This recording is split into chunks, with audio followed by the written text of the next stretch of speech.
Hello, and welcome to the latest episode in the Red Pilled Fiction Factory. I'm your host, Richard Nichols, an author of a right-of-centre or non-left, non-woke novel.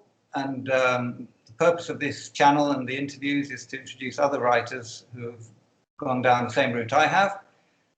We obviously don't get much coverage in the national press or media, and we have to find our own feet in that sense and build our own networks. So that's the purpose of the channel. The latest guest, today's guest, is Brian Drake.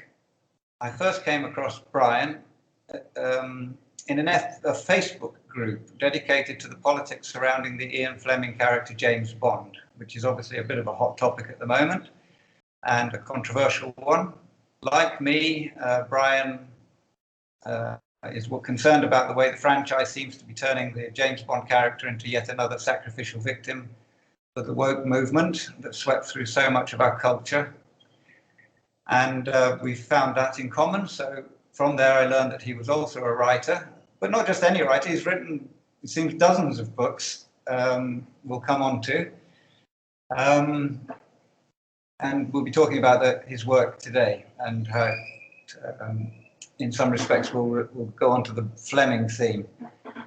Brian lives in the heart of darkness that is modern California, although I understand he's not in the hardcore liberal parts for good reasons, where he lives there with his wife and 2 cats. And when he's not writing, he describes himself as usually blasting along the back roads in his Corvette with his wife telling him not to drive so fast.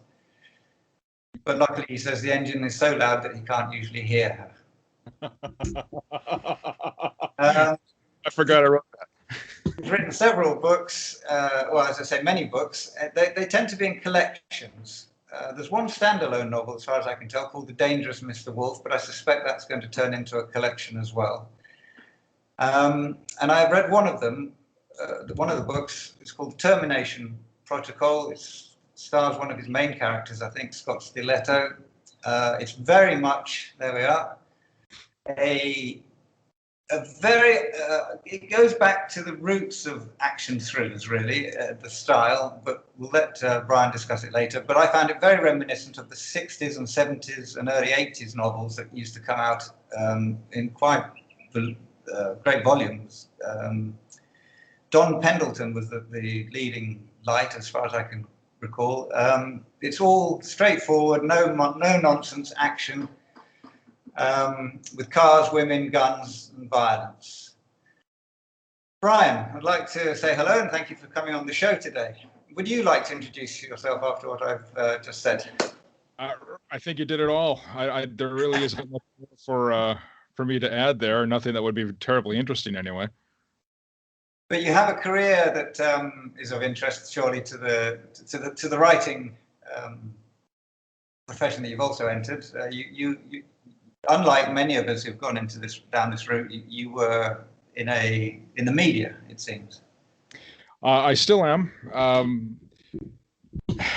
When I started, I wanted to be a morning disc jockey and then a talk show host, and somehow or other I wound up doing sports and traffic reports because I did those other things and got thoroughly bored with them.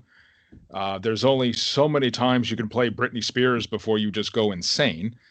And having to do a talk show and pretend to be outraged about things, even if I was, it just kind of wears you out, having to make up this whole dramatics of the day's issues. And finally, I just said nuts, and I'm just going to find another niche. And I like doing traffic, weather, sports. It's very easy and gives me a lot of time to do other things in between. And I've kind of been doing that now for almost 10 years. Okay. When did the writing come into your life then? Well, I've been writing as long as I could remember. It wasn't always books or short stories. I started out writing my own comic books, usually based on whatever science fiction or superhero thing I was buying at the time, because I'm not a good artist. So what I would do is lay a piece of paper over the comic page and then retrace what the other artist had already done and put my own interpretation of events over that tracing. And after a little while, my artwork did get a little more, I was a little more confident with it, I guess you could say. So I started drawing my own and not tracing stuff unless it was something like a spaceship or something very detailed. And I did that for quite some time. And then my father brought home a video camera one day. I thought it would be fun to make a movie with some friends, and we started to do that. And then it's like, well, why don't we have a story to go with it? So I started writing screen stories, or at least what I thought were screen stories. And of course, my imagination was bigger than our budget. And thought, well, why don't I just turn these into short stories? So I did that. Didn't quite know how to format a story or really how to write one. So it was after that I started reading real books. And then I started to learn how to plot a story, or at least how a story should look. And which you have to understand, all this is when I was 14, 15 years old. So that's when the learning process of putting a book together started. And it was about 10 years before I started selling anything. And then from like, I think it was 25 to 35, I managed to sell one short story a year to a magazine or a webzine or an anthology. Started building up credits that way. And in between all those, I was trying to do novels, and that was a whole different learning curve. But eventually everything fell into place, and it only took me 30 years to get this going. The books that you were reading in your teenage years, I suspect Fleming was one of them. I mentioned Don Pendleton. I presume you're familiar with his works. Yeah. Is that the kind of book that you were reading then, or were there others that you should mention? Yes. The short version is yes. It started with Fleming. We got cable at the house in the early 80s. And one night I walked into the room and Dad was watching this terrific movie about, or at the time I walked into the room, there were these guys on a boat. They were coming into this warehouse loading dock. They jumped off the boat, everybody's shooting at each other, and it was just this tremendous fun. And so I said to my dad, "What is this?" And he says, "This is James Bond." And I'm like, well, I don't know who James Bond is, but suddenly I need to find out much more about him. And the movie was For Your Eyes Only. Yeah. Which remains my favorite of the Bond series. And it started a tradition between him and I of every year we would go and see the new one, and a tradition which ended recently with this awful Daniel Craig period we're going through, but I'm sure we'll get to that later. And it wasn't until I think it was 1987 and Timothy Dalton's first movie where I read somewhere that the movies were based on books. Oh gosh, I see. And then it was like, well, I got to go get the books, So we, several weekend trips to the library followed. It seems like I was there every week, just loading up on Fleming. When I finished Fleming, I found Don Pendleton, Jerry Ahern. The list goes, Robert Ludlum, of course. The list goes on. I mean, if it was someone who was writing action or espionage, I was giving it a shot. And I've got 2 bookcases full of stuff. I've lessened the collection over the years, but I still have more books than I'll ever be able to read, and it's just been an obsession ever since. And were your first entries into the writing world along those? Was it always the thriller?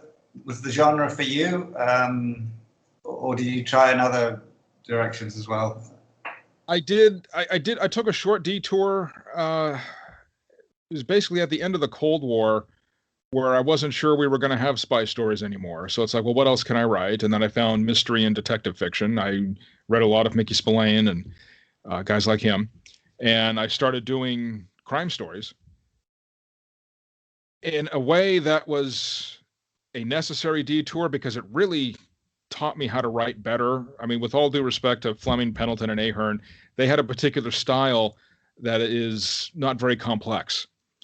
And what I found with, Dashiell Hammett and Raymond Chandler, those guys kind of took it a little bit higher. And that's when I learned that, they kind of show me that it doesn't just have to be shoot 'em up and sex and violence. You can have deeper themes. You can have deeper characters. Your stories can actually say something and have an ongoing theme, sometimes multiple themes. And that kind of inspired me in a whole different way. So I spent a few years doing crime fiction, didn't get anywhere with it, although the short stories I sold were all crime and detective. When I went back to thrillers, it was because of Leslie Charteris. And yes. I discovered The Saint, and Yep. I read what the book was, The Saint's Getaway. And what I remember mostly about it was enjoying the adventure, but I also laughed uproariously because Charteris is extremely funny. And not that he wrote comedy, but he just had lines and descriptions and stuff that just made you really laugh out loud. And I thought, well, here's a good example of an adventurer who's not connected to the government. He's got a steady girlfriend, which I thought was interesting, certainly a different twist. He can do all the things that James Bond is doing, yet he has none of Bond's infrastructure. Yeah. Yeah, exactly. He's on his own. He's independent, and I thought this is the way to go for my own hero. For if I'm going to go back to thrillers, I certainly want to do something just like this, and that is where Mr. Steve Dane came from. I'm afraid the background I'm using is blotting out some of my images here. But Steve Dane and Nina Talikova are my version of Simon Templar and Patricia Holm. And I thought, well, let's recognize the concept. I'll have an American, for Dane. Nina is Russian, and they run around the world solving problems and taking out the bad guys. And the series has done okay, not as well as I would have liked it to have done. It's very steady. But I think we've done 5 of the books. There might be more. I haven't decided yet. But it was a good start to get back into thrillers after having been out of it for so long. Now we've touched on Stiletto. We've touched on these guys. Can you just give an overview of the various series you've written? Because there are quite a few. There are, and and we have a new one we just started a few weeks ago. So Stiletto was the first one. And this is the Termination Protocol, book 1. The only other Stiletto book I have is book 6, the Jordana Connection. That series, I started writing Stiletto when I was 14. He was the first hero I came up with. And at the time I was like, one day my goal is to have him be the go-to secret agent character that everybody thinks of. We've had some good success with that series, and it certainly didn't reach that goal. I actually, after 8 books, I kind of needed a break from him, so he's on hiatus right now. But they've done very well, and if I have to give them an evaluation, I mean, they're fun and exciting. They're very much based on the books of the 80s and just stuff as we've talked about. But as I've grown as a writer since then, I kind of look at them as, on the job training for what I'm doing now. Right. Not that I dislike them; they're very good. But there's things about them, if I were doing them again, I wouldn't do now. Okay. Let me interject here. I've quickly checked Amazon for some of the reviews. Here's one of the Termination Protocol, which will give people a rough idea. It says, "I don't do drugs, but I imagine that the effect from this book might be similar. Stiletto, number 1, had me writhing in ecstasy at times. I'm not exaggerating. The Termination Protocol is as good as action thrillers get. This is 99% pure action fun, no additives. I had to stop reading the book several times just to catch my breath. It rolls along at Mach 3 speed. And when you think that author Brian Drake won't keep the pace much longer, it hits Mach 5.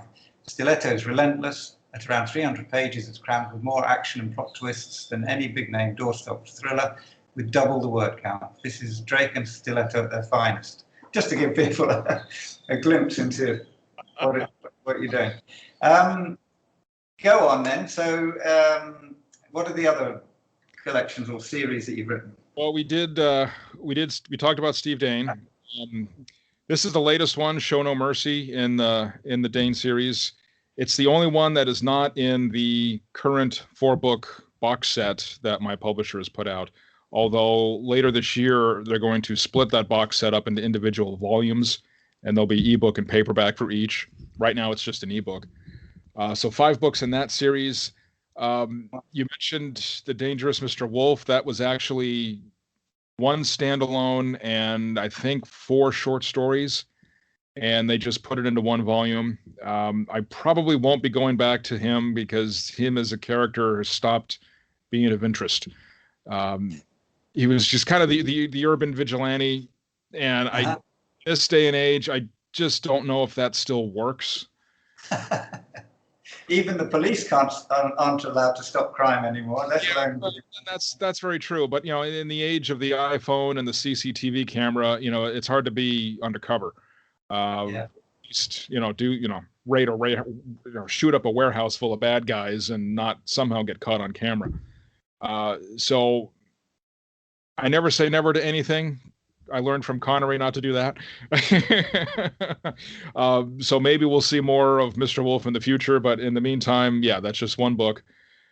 I did collaborate with another author, Brent Towns, on the Team Reaper books. I did 3 of these, and this is an anti-narcotics task force and their adventures. So 3 books in that. I think when I checked Amazon the other day, they have me up to 34 books, which just amazes me because I didn't keep track. That is amazing. Yeah. It's just kind of been a whirlwind the last couple of years. It's like, you work for so long not getting anywhere, and suddenly everything's selling, and it's like, okay. But you still have your day job, so you're doing this in your spare time. Yes. The day job helps with taxes. It also, health insurance. I've got a pension, so yeah, I'm not giving up the radio work just yet. Now, most of the people I've interviewed on the show, nearly all of them, they just put their toe in the water compared to you. They've maybe written 1 book and are hoping to complete a second, sort of thing, and I include myself in that. So you're quite unusual amongst our guests. Do you have any advice on the writing process? Because you've obviously got it down to a fine art, and indeed the publishing process, because that's something that many of us are all confused and addled by, frustrated by.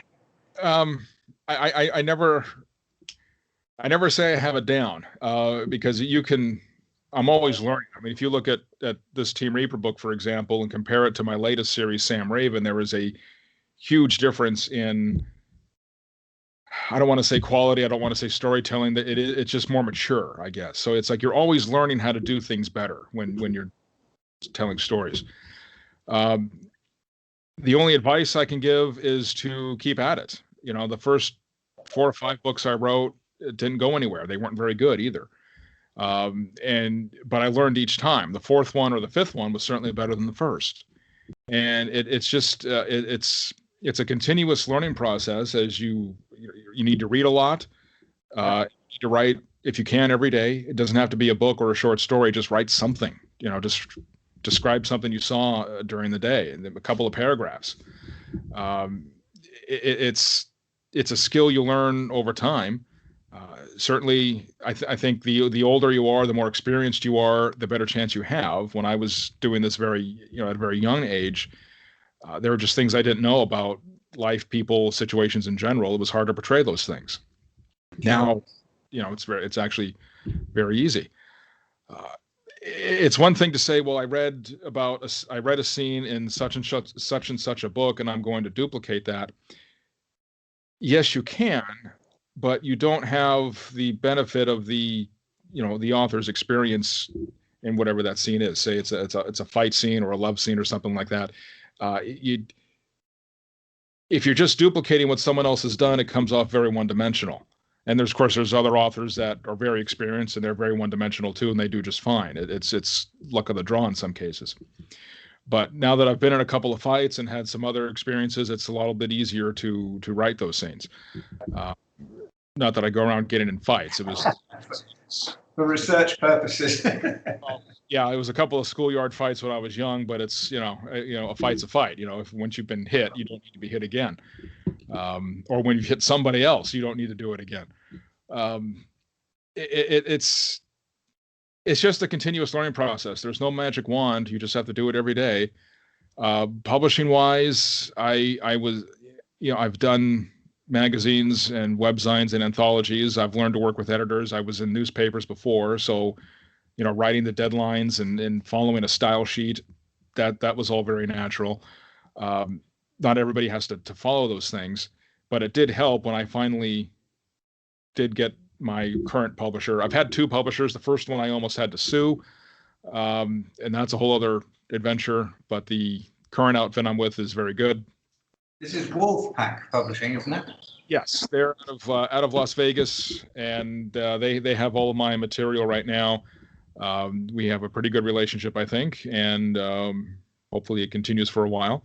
I was self-publishing before I signed with them, and what I found with self-publishing, because this goes back to your question, that was another very tough learning process for me. It was also very expensive because when you're not quite sure what you're doing, you just shoot money out everywhere trying to make it easier for you. So it took a while to get the expenses down. It took a while to learn how to advertise, which is where most of the expenses should have gone. And I signed with Wolfpack ultimately because I couldn't afford to self-publish. Well, that's what they're there for in a way. Yes, luckily that you can't provide. Yeah, and luckily yes. Yeah, and luckily we get it off, and they handle the advertising part for me, and I send them the books, and it all seems to work out. Now, I don't know them particularly, but they're obviously not too woke. Even the name Wolfpack suggests a kind of realistic rooting in the facts of life. They're not too woke. They're not too worried about the themes and the issues, or does that come up with them at all? No, they've never told me what to include or exclude as far as the storytelling goes. There, of course, with every publisher has its guidelines. Yeah. And in this case, they don't want graphic sex or graphic violence. They would like us to keep the swear words to a minimum. Other than that, it's just do whatever you want. Obviously, there's a review process every time you send something in, and I know some of my colleagues have had manuscripts sent back where we're like, well, we'd like you to tone this down or change this. For me, there's never really been anything like that. I tend to write pretty clean anyway. There is another side to the company where they do a lot of Christian fiction, so they're probably sympathetic to our worldview anyway. Not. I know what they're looking for. I mean, I'm a Christian too, so I mean, I know they keep it clean, keep it decent. Yeah. But they've never gotten involved in telling me what kind of story to tell. I do feel there's a big opportunity for somebody somewhere to open a kind. Well, maybe they're doing it, and maybe others are that I'm not aware of. But to capture our market, because we know we're a big chunk of the population. We know we're not getting our works published as easily as others, and there's a big market opportunity for somebody. And I can say, I think it's okay to mention this. My friend will tell me if I'm wrong, but I also don't think he'll, dislike the publicity. But he has a project in mind called Storm Rhino, or a publishing company called Storm Rhino, which does indeed publish action stories for this particular market. He's aiming for shorter stories. But I'm, by the time we get going or he gets going with it, I'm sure things will evolve a little bit more. But it's all I can say. It's in the development stages, and hopefully soon we'll see a major push. And they've put out a couple of titles already. But it's, there are other things. Life gets in the way of these things too. So I know that it goes and starts. Very good. And so the red pill aspect, I think when I mentioned this in an email, you laughed because you were red pill before the word was invented, or words to that effect. It's just a natural part of your background and upbringing, as it should be, of course. But or did you have a moment, an epiphany along the way? It was right before the 1984 election here in the States, when we had Ronald Reagan versus Walter Mondale. And I remember, I was 9 or 10 years old. I remember asking my dad who was better, and Dad just said that Mondale was going to be soft on the Russians, which I didn't like at all because they had nuclear bombs aimed at us. And it was like, well, anyone who's not going to be tough on them certainly doesn't deserve to be president. And that made me, from that moment, a Reaganite and probably one of the stuffiest conservatives you've ever met. And I've kind of gotten better or worse over the years, depending on who you're talking to. But yeah, I guess that's when it started. And of course, a steady diet of the late Rush Limbaugh after that. And, and here we are. I don't, for someone who works in the media, I see a lot of the bias and the stuff that we complain about. I see a lot of how news and information is manipulated to get a response out of people. And it's not so simple as calling it a conspiracy. I don't think there's any one group of people directing things. It's just a whole bunch of people with the same idea, all doing the same things. A hive mind. The word hive mind has come up yes. recently, which I think is very correct. Yeah, I would go with that. Yeah, and it just ends up being this giant hive mind that produces the same idea, and they all catch on with it, and they all echo it, and yeah, here we are. I do think that they're autonomous little robots that are very good at their job. Unfortunately, their job is destroying our world. But you can almost separate them and put them on an island, and they'd set off independently of any infrastructure doing the same thing. That's the way they're programmed, unfortunately. Am I right in thinking Termination Protocol was one of your first books? Oh gosh, no.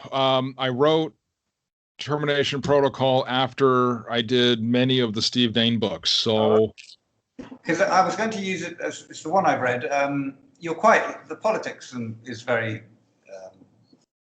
They're not political books, but you drip a little bit of your opinions in here and there, very lightly, I must say. Scott Stiletto is, and I was wondering if it was representative of your other works, but let me just give the reader an idea. You introduce Scott Stiletto, who's this action hero. The way he saw it, he was fighting for those who couldn't fight for themselves, the forgotten victims of the world, who were forced into situations out of their control by powerful people who would kill them if they didn't comply. He was the powerful opposing force who was able to dish out the kind of punishment such animals deserved. At least it was a purpose, a reason to get out of bed every morning. And I'll give another idea of how you present your political side. One of the baddies is a journalist, Sophia Mackay, she's called Mackay. She was indeed a freelancer and had a large presence on the internet with her own news, in inverted commas, news website, mostly covering organizations dedicated to protesting against the US government and advocating for various left-wing causes. So you get an idea that you frame these people quite accurately early on, but then the politics don't tend to come back into it too much. It's all too action-packed. Is that typical of the rest of the books you've written as well in the other series, or do some of them dwell more on that side of things? Well, I have to go back and read books. I don't know. No, the short answer is no. Termination Protocol is really the only one that has anything overt like that. Okay. As far as Stiletto goes, and the little bit of background you read, I just wanted to create a hero that wasn't out fighting bad guys because of something that happened to his family, like with Mac Bolan. Correct. Very good. You have Mac Bolan and Batman; they're out avenging the dead families. Yes. It's like one thing I picked up from Jerry Ahern was that a hero does things because no one else can. Yes. And not because he's motivated by revenge or anything like that. It's just because he has the power to do something and feels like he needs to do it. Yeah. So that's kind of what I was trying to get at with Stiletto. Certainly Steve Dane and the new series Sam Raven is very much in that line. As far as the rest of it, no, it doesn't. The Protocol is the only one I did that sort of thing in because I had really taken the story out of the current headlines that were in the news at the time. So that's that book is really very much based in a period of time that in a couple of years it may feel outdated, but at the time it certainly wasn't. Right. And so speaking of heroes who just step in because they can and they have the abilities, James Bond, you obviously came across him, you told us how you came across him early on. How do you see, we'll step aside from your writing for a moment and just look at that franchise, and what are your views on, this is your chance to vent your, I know you want, you do in the Facebook group, so what are your thoughts on that whole shebang? I listened to Calvin Dyson and Kajibi and all those guys very much, and I tend to head toward Dyson a little bit more because he covers the old stuff. Yeah. For the benefit of the viewer, these are YouTubers who focus on the Bond phenomenon and where it's the modern crisis in the Bond genre franchise. Okay, yeah. Go on, sorry. Yeah, thank you for doing that, because I probably should have myself. But yeah, Calvin Dyson does tend to go back just through the Eon era and the Fleming books, and you watch James Bond to have a good time, and to be part of an inside joke that's only shared by a few people. I mean, of course, the movies go all over the world and millions of people have seen them. I understand that, but it always feels like it's just you and 007 sharing these moments that, he's taking you along for the ride, and you're just happy to be there. Yeah. I haven't enjoyed, aside from Casino Royale, any of the Daniel Craig movies. If you want to, I talked about the tradition of my father and I to go see every Bond movie. We both it was either he or I who dozed off during Spectre. And it's like, if this is what it's come to, then this tradition's over. We're just going to watch the old movies on the big screen TV, Yeah. I don't think Barbara Broccoli or Michael Wilson have their heart in it anymore. The gaps between movies is ridiculous. I mean, her father never did gaps of this long, although, well, there was 2 times, but that's because of turmoil in the company and lawsuits and things that were out of their control. That there's no reason to go 5-6 years between movies. Now, I understand No Time to Die is a special exception. We'll give them that, but it's like they're going so long between movies now. I'm surprised the audience is still there when the movies finally come out. It's like, it's there's just enough time to forget about James Bond before he comes back again. And it's never a good idea to let your audience forget about your series. And you've got to keep them fed one way or another. And with some of the lackluster writing that's been through the last couple of movies, they've all been filmed better. The acting's very good. They've got very good actors. I'm not saying they don't, but I'm not having a good time like I used to when it was Roger Moore or Dalton or Pierce Brosnan who was ripped off. He was just anyway. I got his movies could have been a whole lot better than they were. I feel sorry for his tenure, because I think he's a much better actor than the material he was given led him to be. Yes, it is. It's overall, it's just a great shame. The formula for a Bond isn't that complicated. Even a 10-year-old can pretty much spell it out. And it does suggest a willful destruction, an element of willful destruction, because they've had 50 years, 70 years, including the books, to understand what makes them work. And I'm sure they know. And yet You could say that. I don't know if I'm going to, aside from the latest one and some of the news we're hearing about it, I don't know if it's willful destruction of everything prior to No Time to Die. I think it's a lack of ideas, because James Bond used to innovate and other movies copied Bond. Yeah. Now it's the other way around. You have other action films doing new and exciting things, and James Bond is like, oh, we'll do that too. Yeah. I mean, the whole Casino Royale reboot of the character thing came about because of the first Christopher Nolan Batman, and then the Jason Bourne movies. And it's like, well, why is it that Jason Bourne and Batman are telling James Bond what to do? It should be the other way around. and I just think they're out of ideas, I think, and the people they're dealing with aren't giving them good ones, and now they're taking this strange turn in the latest movie, and I think they need to sell the franchise to someone who's going to be a little bit more passionate about making the shows. Well, at this rate, they'll be forced to sell the franchise. They won't be making any money out. It'll be costing them a fortune. If No Time to Die doesn't work out very well, then I suspect it will flop within reason, Bond terms. Then they might be looking at a big hole in their bank account. So let's see. Well, we've seen. I think the latest Wonder Woman was a good example of that, of something that was held back and then let out and just tanked. Yeah.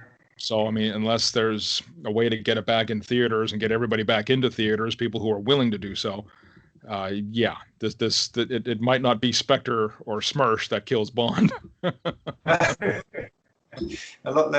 Something a lot more benign. Okay, so where are you at in your writing career? Where do you go next, and what books are you planning? You know, in your case, it's probably several books in your head at the moment. What can we expect from Brian Drake in the near to mid-term future? You're right. There are several.